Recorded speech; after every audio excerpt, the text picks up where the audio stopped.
राहुल जी को पार्टी मिली उनके नाना की, अम्मा, मां की, पिता की, वो पार्टी बनाए। अखिलेश यादव पार्टी बनाए नहीं, वो तो चुनाव ही नहीं लड़ना चाह रहे थे, वो तो अमर सिंह का भला वो खींच खा के कन्नौज ले गए।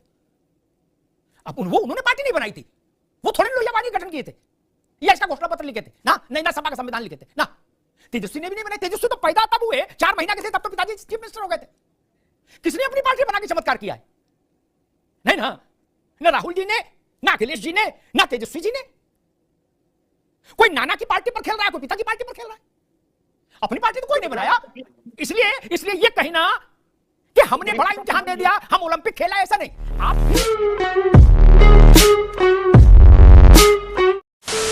नमस्कार दोस्तों, स्वागत है आपका दफा डिबेट और अमिताभ अग्निहोत्री जी की बहुत ही जबरदस्त और बहुत ही धमाकेदार डिबेट वीडियो में।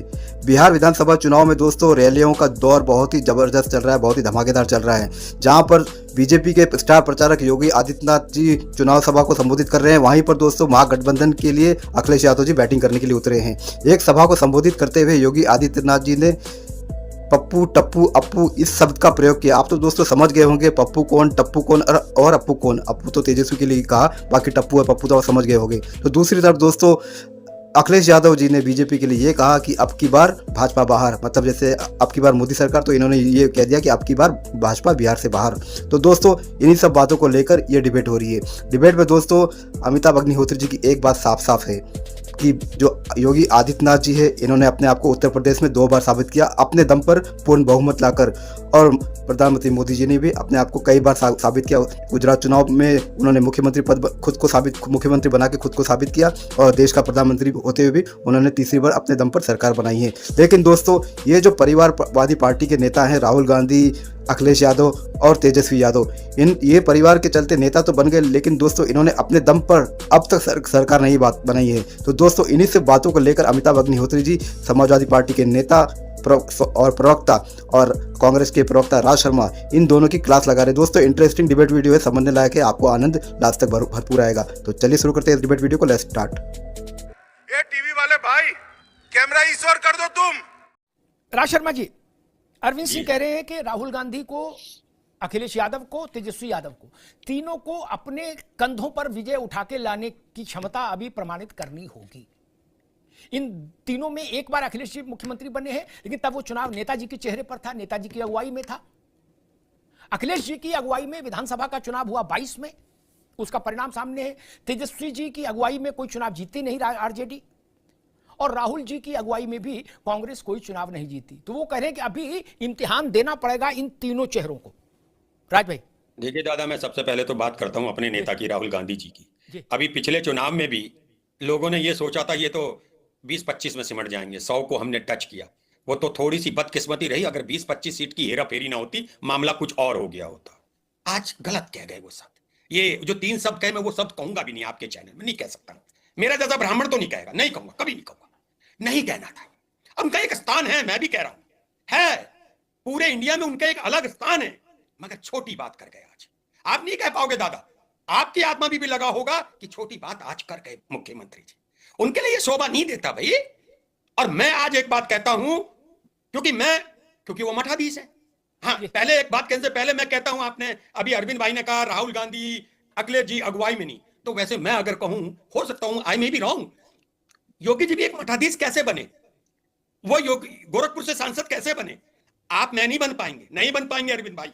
जीवन भर भारतीय जनता पार्टी की आप तपस्या करते रहना, आप और मेरे में, मैं भी करता नहीं बन पाऊंगा, कहने की क्षमता रखना। दीपक सोनकर नहीं बन पाएंगे, कपासिया नहीं बन पाएंगे। कहां की बातें करते हो भाई, कहां की, कैसे बन गई है? क्या योगी जी अगर मठाधीश ना होते वहां के, मैं उनके गुरु जी का, मुझे अच्छा नहीं लगता उनके लिए कुछ कहना, नहीं होते तो क्या ये बन जाते? हार का लीगेसी है मेरे भाई। मैं बार बार कह रहा हूं, ये गला कटा लेना हल्दी वाला दूध पी पी के, तब भी हम एमपी विधायक नहीं बन पाएंगे, क्योंकि ये अर्थ की दुनिया है, और अर्थ की दुनिया लीगेसी से आती है। आप है क्यों कैसा, तो ये बातें मत कहो जी।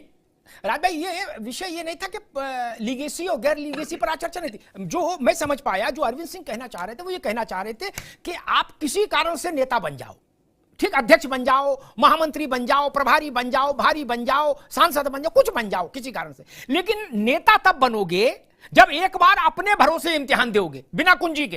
क्या इसका एक बिल्कुल अद्भुत उदाहरण बता दूं, अरविंद सिंह को कहना चाहिए तो वो उस वक्त विस्मृत कर गए।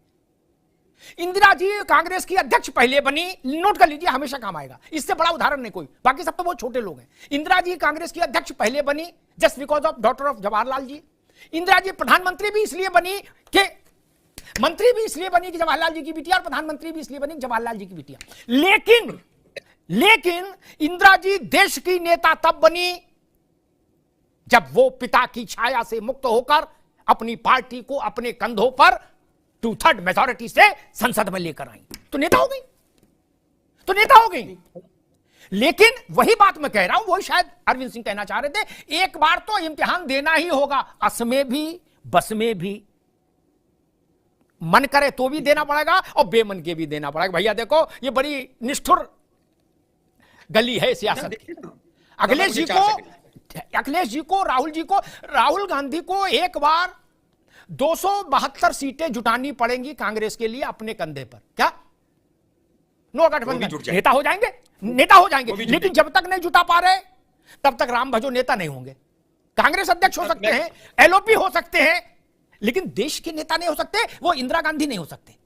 वैसे ही अखिलेश जी को एक बार 205 सीट, 210 सीट, 225 सीट के साथ अपनी पार्टी को उत्तर प्रदेश विधानसभा के भीतर प्रवेश कराना होगा, नेता हो जाएंगे। वैसे ही तेजस्वी यादव, पता नहीं कितने लोग स्मरण, जब पहली बार लालू जी शपथ ले रहे थे चीफ मिनिस्टर की, तब तेजस्वी यादव 4 महीने के थे कुल राबड़ी जी की गोदी में। तो एक बार तो सरकार बनानी पड़ेगी ना। कपीश भाई, दोनों बड़े नेता हैं, इसमें कोई शक नहीं, और बिल्कुल बगल के राज्य में प्रचार कर रहे हैं, तो दोनों के लिए एक इम्तिहान जैसी स्थिति तो पैदा होगी 14 तारीख को, कि जितनी सीटों पर हम गए वहां का परिणाम क्या रहा। और इसी से मुझे लग रहा है कि पब्लिक लाइफ में एक बार फिर ये नापा जाएगा थर्मामीटर लगा के कि किसकी बात बिहार ने सुनी और किसकी बात अनसुनी कर दी। कपीश जी, ये चुनाव में सिर्फ और सिर्फ एक हिंदुत्व का पोस्टर बॉय बन करके जाते हैं और धर्म की राजनीति करते हैं, धर्म के आधार पर वोटों का बंटवारा करते हैं। और इनका माननीय राष्ट्रीय अध्यक्ष जी से क्या लेना देना है, तुलना ही नहीं है। योगी आदित्यनाथ जी और हम एक ही उम्र के हैं, जब से वो यहां पर हैं मैं भी उनको देख रहा हूं उसी दिन से, और मैं आपको ये कह सकता हूं कि योगी आदित्यनाथ जी में और राष्ट्रीय अध्यक्ष जी में बहुत अंतर है, और इस बार तो उन्होंने साबित किया है जी। अरे भाई 33 सीट माननीय नेताजी नहीं ला पाए, आप एक पार्टी का 10 सभासद जिता के ले आओगे तो बड़ी बात हो जाएगी, अपनी पार्टी बना लो पहले। लेकिन इस बात को मैं हकीकत कह रहा हूं कि देखिए, योगी आदित्यनाथ जी हिंदुत्व के पोस्टर बॉय हैं, वहां पे वो धर्म के आधार पर राजनीति को कुरेदने गए थे, आस्था को जगाने गए थे। माननीय राष्ट्रीय अध्यक्ष जी ने जहां विकास की तमाम बातें उठाई, उन्होंने सिर्फ सीता माता का मंदिर बनाने की बात कही, उन्होंने सिर्फ राम मंदिर की बात की, जो कि इनका बनाया हुआ नहीं है, माननीय सुप्रीम कोर्ट के आदेश पर बना है। तो देखिए, तमाम चीजें हैं, और हमें यह कहना पड़ेगा कि एनडीए बुरी तरीके से बिहार के अंदर चुनाव हार रहा है, क्योंकि इनके प्रत्याशियों को दौड़ाया जा रहा है और जंगल राज कायम है। ठीक, ये तथ्य है कि जो काम नारायण दत्त तिवारी नहीं कर पाए, गोविंद वल्लभ पंत नहीं कर पाए, चंद्रभानु गुप्ता नहीं कर पाए, चरण सिंह नहीं कर पाए, विश्वनाथ प्रताप नहीं कर पाए, वीर बहादुर नहीं कर पाए, मुलायम सिंह यादव नहीं कर पाए, मायावती नहीं कर पाई, अखिलेश जी को तो छोड़ी दो, मुलायम सिंह जी नहीं कर पाए, वो काम योगी आदित्यनाथ ने करके दिखाया कि एक चीफ मिनिस्टर अपनी बहुमत की सरकार दोबारा निरंतरता में ले आया। ये तो मानना पड़ेगा, ये किसी के नाम इच्छा नहीं है, उसको ये बात अच्छी नहीं लग रही, इसलिए ये बात तो खारिज नहीं हो जाएगी, ये बात तो इतिहास में दर्ज हो गई। ये चमत्कार भी ना मुलायम सिंह कर पाए ना मायावती कर पाई, दोनों बड़े नेता हैं। कल्याण सिंह भी नहीं कर पाए थे, कल्याण सिंह भी नहीं कर पाए, इसलिए ये तो मानना पड़ेगा credit goes to Yogi Adityanath. दूसरी बात, कपिल जी ने कहा कि अपनी पार्टी बनाए तो फिर देख लें, तो राहुल जी को पार्टी मिली उनके नाना की, अम्मा, मां की, पिता की, वो पार्टी बनाए। अखिलेश यादव पार्टी बनाए नहीं, वो तो चुनाव ही नहीं लड़ना चाह रहे थे, वो तो अमर सिंह का भला वो खींच खांच के कन्नौज ले गए। अब उन्होंने पार्टी नहीं बनाई थी, वो थोड़े लोहियाबाजी गठन किए थे या इसका घोषणा पत्र लिखे थे ना, नहीं ना सभा का संविधान लिखे थे ना। तेजस्वी ने भी नहीं बनाई, तेजस्वी तो पैदा तब हुए 4 महीना के थे, तब तो पिताजी चीफ मिनिस्टर हो गए थे।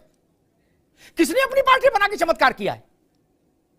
नहीं ना, ना राहुल जी ने, ना अखिलेश जी ने, ना तेजस्वी जी ने। कोई नाना की पार्टी पर खेल रहा है, कोई पिताजी पार्टी पर खेल रहा है, अपनी पार्टी तो कोई नहीं बनाया। इसलिए ये कहना कि हमने बड़ा इम्तिहान दे दिया, हम ओलंपिक खेला, ऐसा नहीं। आप भी मुलायम सिंह जी की पार्टी को आगे बढ़ा रहे हो, और ये सच है। हमारी स्वीकारोक्ति है या हम उसको अस्वीकार करें, इससे फर्क नहीं पड़ता। ये सच है कि एक बार उत्तर प्रदेश की सरकार समाजवादी पार्टी को अपने दम लाने की जरूरत तो है ही। वो आ जाएगी तो अखिलेश यादव एलिवेट हो जाएंगे, वैसे ही जैसे राहुल गांधी।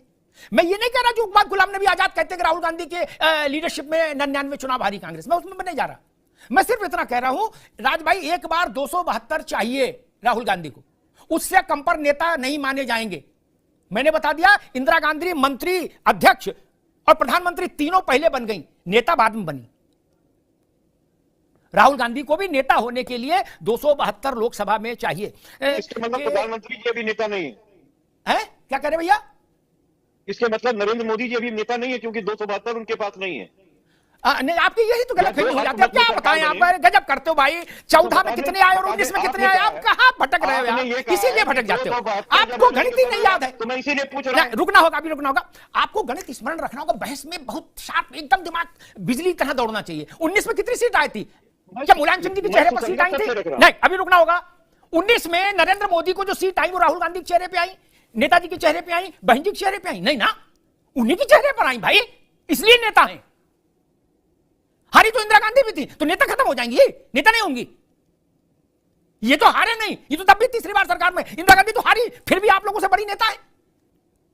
मैंने क्या कहा, उस शब्द को पकड़िए। एक बार 272 राहुल गांधी ले आएंगे, नेता हो जाएंगे। अखिलेश यादव 204 ले आएंगे, स्थापित नेता हो जाएंगे। इतनी सी बात सब पर लागू है।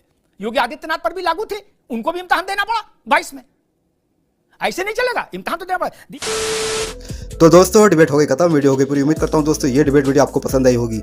दोस्तों अखिलेश यादव जी का बिहार चुनाव में क्या काम है मुझे समझ में नहीं आता है, क्योंकि बीजेपी तो चुनाव में उतरी है, इसलिए योगी आदित्यनाथ जी का जाना बनता है। लेकिन अखिलेश यादव क्या कर रहे हैं, क्यों प्रचार कर रहे हैं, समझ में नहीं आता है। लेकिन एक बात सही है, ये इसलिए जा रहे हैं वहाँ पर क्योंकि ये अपना प्रभाव बनाना चाहते हैं 2027 उत्तर प्रदेश चुनाव के लिए।